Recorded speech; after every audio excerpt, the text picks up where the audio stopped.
All right, we are in Vegas. I'm visiting my partner, Dave. We're checking out the Strip Barbell. It's a small gym, but it is a badass looking gym inside. We're gonna get a workout in. We're gonna shoot some content here. We're gonna head back to the Encore.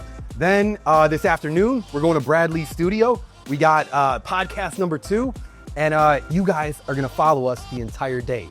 So let's go. Today we're working on our back and our biceps because we want to get a good pump for the camera, you know? Why do you like to work out in the morning? I honestly, I won't do it if I don't work out in the morning. I love like splitting the day up. So I like getting afternoon workouts in, splitting my day up and then going back kind of like re-energized or whatever. The problem is I was doing that and I would get in my office, I would start working and I would just get caught up with things and I would be reactive and calls and meetings and just like emails or whatever. And so I realized I was skipping workouts, like I was missing workouts. So the real answer to that question is like, it's the one time that I know if I go right to the gym, I'll definitely get it done. And then the rest of the day, like I have committed to working on my business. I actually completely agree with that too. If I don't work out in the morning, it's just not going to happen. Working out is one of those things that I want to do, but I don't want to do at the same time. So I got to get it out of the way because if it comes around later in the day, I'm like, I don't want to do that. See, I want to do it. I just, I'll prioritize work over, you know. Dave's got his baby weight. What's that? No. I was just using the same weight as you.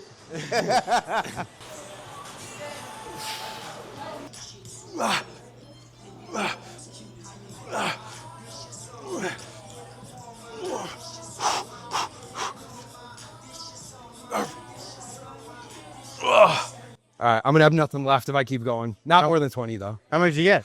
16, 17? That's a lot. I could have got 20, but then I would have had nothing left the rest of the workout. All right.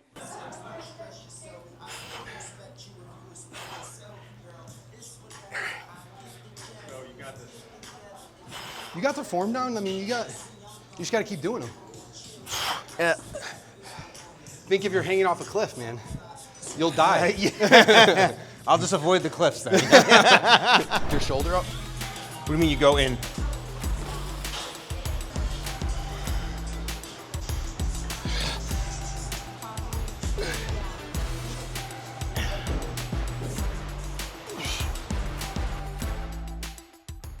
All right, we wrapped up at the Strip Barbell. Super cool gym, small, intimate, but really cool lighting, cool layout. We just finished up there. It's like 8:30. We're heading back to Encore. We're gonna grab something to eat real quick. We're gonna get cleaned up, showered up, get fresh, and then we're probably gonna shoot some content around the hotel. We might even pop into a different hotel. And after that, we're gonna head over to Brad's studios, and then it's podcast time. So let's go. It's like, right? Dude, it's like the rocket was getting filled with fuel for 15 years of failure. Yeah. And then all of a sudden the new business spark. Yeah. Gone, right. And I remember being in a coaching program that I was like a coach in, you know, and people would jump on calls and they'd be like, dude, how did you do it so quick? What's the one secret? Yeah. And I'm like, you know what it is? 15 years of, it sounds cliche, it's 15 years of failure, frustration, never giving up, learning lessons, learning from my mistakes, paying people for advice, taking those pieces and putting them together. And then all of a sudden you get in this new boat, this new business model, and it all comes together and boom. Yeah. Right? So I'm like, you still have 7 failures to go. Yeah. Like that's the hack. You have to fail 7 more times. Are you willing to do that though? Yeah, Right? and the hard thing too is that when I first heard that from somebody about like these are the people that come and have success, it's like they just got the last missing link. I'm like, man, how many more missing links do I need to get to finally That's get the problem. there? You don't know. Yeah. You don't know. Where are we at? What are we doing? Encore. Do you want more? We're back at the best hotel in Vegas by my bias. The second apparently. best hotel. The best hotel is the Fontainebleau over there. Just a bad location. We're back at the hotel. We're gonna grab some breakfast at Jardine, and then we're gonna get cleaned up. But we're gonna get something to eat first. Thank you. Jardine? Yeah. I mean, the design's dope in here, the res and everything. But like, Yeah. when you walk into Fontainebleau, dude, the ceiling, you're just like, Yeah, I know. yeah, it's a totally different vibe. The counter you walk up to, like, It's got a beautiful. Everything is beautiful, but it's hollow.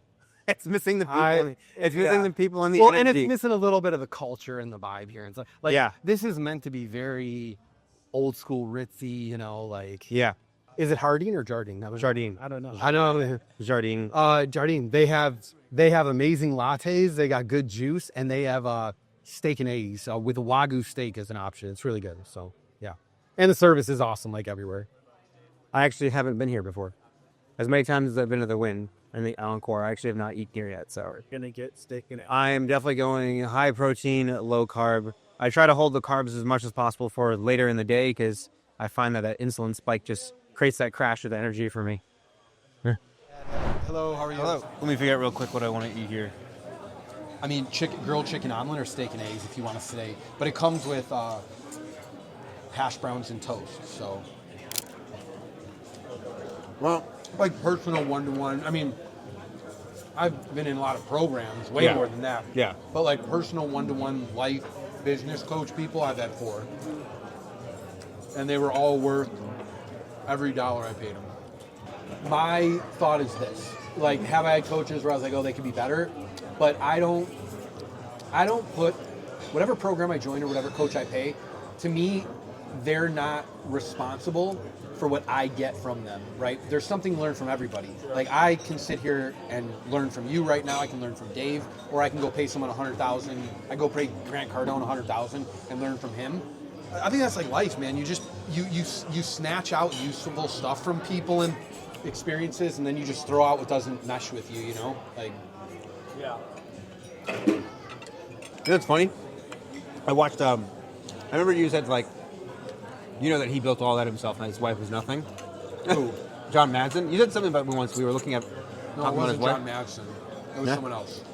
It was Alex Ramosi. Oh, Layla. Yeah. Maybe. Layla would be. Maybe not on camera? Oh my God, they have it at 10. I had it at 1 p.m. in my calendar. I can get ready and shoot over there right now. Is that still going to work? Yeah, I think so. Sorry, I guess that must be like a... I must have screwed up the time zone. Yeah, I'm so sorry. I thought it was... Okay. Can Brad... Okay. So what happened? They moved it up? The time zone change. Oh, shit. So it's 10 o'clock. Here we are moving all slow as shit. Yeah. We're good though. I mean, she said they're fine. They're going to check right now. He's usually like a half hour late anyway. All right, let's move. Quick shower. Sean, would you be able to hang down here? Thank you. So once we get over to the room, maybe you can hang. Just so I'm going to have Dave shower, come down real quick, because I have my clothes like scattered all over. So you guys don't have to watch me getting dressed in my room. I thought we were gonna do some OnlyFans kind of. I mean, dude, if I can't get on this podcast, that might be second option. Yeah. All right, you guys ready for this? Here's what I had to send. I'm going to move away from the camera for a short bit here. My apologies. I had the time completely off. I was eating breakfast, sitting around in my hotel, waiting to head over to you. And Angie called me and said, hey, you have to be here by 10 a.m. I was thinking it was 1 p.m. I can head that way now. I called Maria and let her know. I can head that way now, but it'll take, you guys are about 30 minutes from the strip. If that works, I'll get an Uber and head over there right now. If that doesn't work, I'm here until Friday morning. If there's any other time you can make it work for me, I'd really appreciate it, man. I know you're busy. I apologize for the inconvenience. It's my fuck up. But let me know whatever you can do, man. Really appreciate it. So I had to send this. So, all right, so Thursday we're rescheduled. You can reschedule your... Yeah. Okay, so 12:30 you're coming with? Yes. All right, yeah, I also screwed my partner because I wanted to bring Dave along for a million reasons, and now he has to move all his schedule around Thursday. Let's go move the laptop upstairs and let's film some shit. Shoot some ads. Yeah. Let's do this. We recapture the day. We're gonna make the best of it. I'm excited. Let's do it. Is that what you were Can saying? you get my card back? No. Put it down somewhere. Yeah, it's over here. Is that what you were saying about, what do you say he makes 20 million off of? No, he said he makes 20 million more by recording content, by doing this. Think about how many hours of content, 2 hours a week of content. And sometimes we go longer. So let's call it 2.5, 3 hours a week of content talking about scaling and solving problems. That's high level business strategy. That's high level strategy, right? Like, we think about all that we missed and we don't put it back out there, you know? Yeah. Like, how much is that worth? Because here's the thing. People blow up on social media that are not that good and not that smart. They're just better at documenting. Yeah. Down, right? Tight. We could just do a spa day and then and go shoot a spot day. It's $100 to get in the spot for the day. And this is where we work, resort marketing. So 2 things. One is after I went on Brad's podcast the first time, I got flooded with DMs, right? And everybody's like, how do I heard your story, it was great, I'm there where you were, how do I work with you, all this stuff, right? And so, naturally me or like, somebody on my team was like, okay, let's book an appointment, right? Mm-hmm. Dude, I can't tell you how many of these people, some of them got on, spent money, and I'm helping them build a business. But I can't tell you how many of them get on, say they want to do it, and then either ghost or make excuses or now's not the time or whatever, And it's like, it's just such a common thing, man, that people say they want to change. Like people say they want to change their situation or they want to, I want to follow the same road you were on. And I'm like, but you're not willing to do what I did. Like I invested money, like I took time, I took energy. Like so let me ask you this about those people that were on that road. Where were they in their journey as compared to you? Like, have they not started yet? Or were they in the beginning stages kind of struggling? All different. But there's one guy, I'll give you, without calling him out, there's one guy, it was in real estate, he started figuring out his own marketing, and he signed a couple people. He's right where I was 3.5 years ago. And I shared my story, and I showed the numbers, the money, and he's like, this is what I need, this is what I need to do, I'm committed to it, and just ghost, right? Because people are so scared, man. They're scared to invest. People are more scared to invest in themselves than they are fucking Netflix or a vacation or whatever. They're scared to put $5,000 or $10,000 in themselves that can have, for me, the first $10,000 program that I invested in ended up making me $8.5 million, pretty much, because it was a springboard for me to start. So the funny thing is, everything you say there happens at every level of business, because you can take the agency owner that's maybe making between 10, probably under 50 grand a month, and they can do that on just brute force of their own skills. Can we take a seat and talk? Yeah. Yeah. Yeah, dude, that's everything. It's like your mindset, your belief system.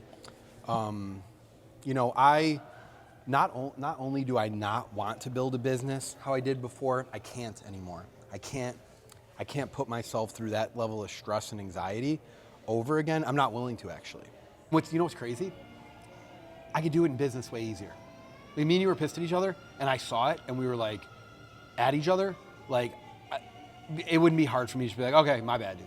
All right, this is stupid. Let's just I got it. If you want to do your thing your way, I'll support it and we'll just see what happens. That's easier for me.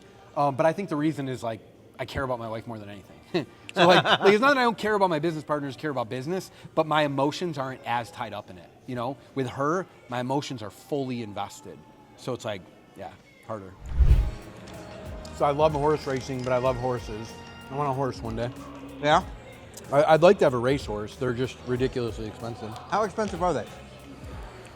Depends on how good they are, but hundreds, thousands to millions. A year or what was it? No, to buy the horse. What about after that? So you're buying aren't you buying a price. horse as a baby horse or what? Well, I'm talking about if you're buying a trained horse that is gonna race. Yeah, it's funny because all three of us had very similar elements to our businesses. At the bare minimum, all of the business we're doing at least $100 grand a month. All three of us had, forgive the language, forgive the phrasing here, deep penetration in franchises. Mine was the deepest, but yeah. So we all had grown a lot through franchises, but also had some independent clients. I think when I first met them, I was heavy franchise. Brandon was heavy franchise. Gill was a little bit more hybrid, but still had a high percentage of franchise. We all, same services, Facebook ads. We all also had, we did lead follow for our clients, had call centers. So I feel like we all just took the business very serious too. I met a lot of agency owners that were kind of fly by night, or I got the vibe they were just quick dollar, or they weren't really I didn't get like a very professional, like these guys take it serious. And I was like, I always felt like I'm serious about this. And then when I met you two guys, and that's why I invited Dave in too, to talk with Brandon, because I got the same feeling from him that I got from Brandon, that like they were serious. So I was like, okay, these are guys who are a little bit older, they care, they're serious, they're trying to figure this thing out. Like these are people that I want to connect with. And so I was like, all right, let me bring these, let's all get on calls. Most people pick partnerships on just like who the most convenient person is. It's like, like I know this person and, they're a friend and they kind of want to start a business and they pick it based on that. But like, I'm not saying it can't work, but yeah, if you have the opportunity to partner with somebody who brings something to the table that you don't have, that's way better. All right, it is dinner time, but unfortunately for you, this is where we got to part ways. So you guys don't get to come with us to dinner. It's been a long day. We probably shot literally 3 months worth of content. So over the next 3 months, you guys are gonna get to see all this. We're gonna roll it out on YouTube, TikTok, Instagram, all of it. So you guys will, wherever you're watching this, you're gonna get 3 months worth. I screwed up today. I missed my podcast with Brad Lee, right? People kill and pay this guy tons of money to get on his podcast. And I completely missed the timing, missed the podcast, couldn't make it there. But it's all good because we're rescheduled for Thursday. So we got Sean, we got Dave coming back on Thursday. We're gonna go, we're gonna do the podcast. Today ended up being a great day. We got a workout in, we shot a ton of content there. We shot a ton of content around the Win and Encore. We got yelled at by security. That didn't stop us. We kept shooting more. What else do? We stopped, we got a protein shake. We chatted. We probably did like 3 podcasts in one day that you guys are gonna get to see. So here's where we part ways. Thank you for coming along and following me and listening to anything that I had to share with you guys. I'll see you guys on Thursday at Brad's office for the podcast.